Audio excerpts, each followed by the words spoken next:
The disgraceful chemical attack in Salisbury, which I believe is a slightly longer train ride from East Renfrewshire than it is from Taunton Deane earlier this month, is a particularly shocking example of the Russian government's habit of acting without respect for national borders or international rules and norms.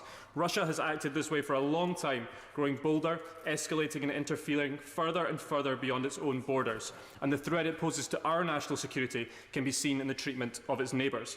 In both the Yeltsin and Putin eras, Russia has interfered with impunity in these countries, and we are now more than 10 years, or nearly 10 years on from Russia's aggression against Georgia in 2008, when it illicitly invaded Georgian territory and launched a full-scale occupation of two so-called breakaway republics.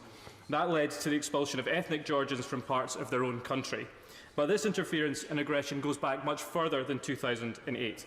In the early 1990s, it was Russia who interfered in Georgia and helped establish these false republics in the first place, leading to the ethnic cleansing of Georgians in the separatist-controlled area. According to a census conducted by the separatists, in 2011, just 46,000 Georgians remained in the Abkhazia region, a reduction of over 80% since 1989.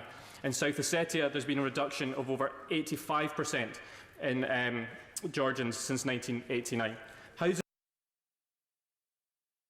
belonging to ethnic Georgians in the Russia-occupied areas were razed to the ground, and the ethnic Georgians who have remained in these areas have been denied access to education in their native language, denied freedom of movement within the rest of Georgia, forced to change their names and ethnic identity, and compelled to register as foreigners in their own land. The Russians' objective is clear: to dramatically change the demographics of these regions by force, reduce and remove the Georgian population, and undermine the status of these regions as integral parts of Georgia. Georgians are proudly independent people who want to be free in their own country and to make their own way in the world without being controlled by Moscow. The Georgian Centre in Scotland is based in Glasgow, helping to support the small but vibrant Georgian population, promoting their unique culture, their history, and intertwining their lives in Scotland with their roots. Successive Russian regimes have sought to suppress Georgia's right as a sovereign state to rule its own territory and pursue a pro-Western, pro-NATO policy. When, 10 years ago, Georgia's government sought to move against ceasefire-breaking separatists, Russia seized its opportunity, occupied the areas claimed by the separatists, and temporarily several towns and cities beyond those lines. And it recognised and established military bases in the separatist republics, which remain rightly unrecognised by the United Kingdom government and by the overwhelming majority of the international community. Since then, the separatist republics have become more and more integrated with Russia. Both republics are wholly reliant on Russia for trade and financial support. Their so-called militaries are supplied by Russia and have even been partially merged into the Russian armed forces. The people who still live there largely use Russian passports as a result of illegal and forceful mass passportisation. On the 18th of March, the Russian presidential elections were held in the occupied territories. 33 polling stations were illegally opened. As the Georgian embassy in the UK said, with such actions, the Russian Federation fully disregards the UN Charter and the Helsinki Final Act and blatantly violates the fundamental norms and principles of international law. So let's be under no illusions.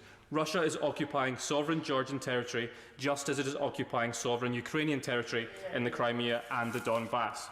And while I'm glad that the United Kingdom, like most of the world, has criticised Russia for its actions, it has not, so far as I'm aware, formally recognised it as an occupation, and it should do so tonight. We should vocally and forcefully oppose what is happening in Georgia as strongly as we oppose Russia's occupation in parts of Ukraine.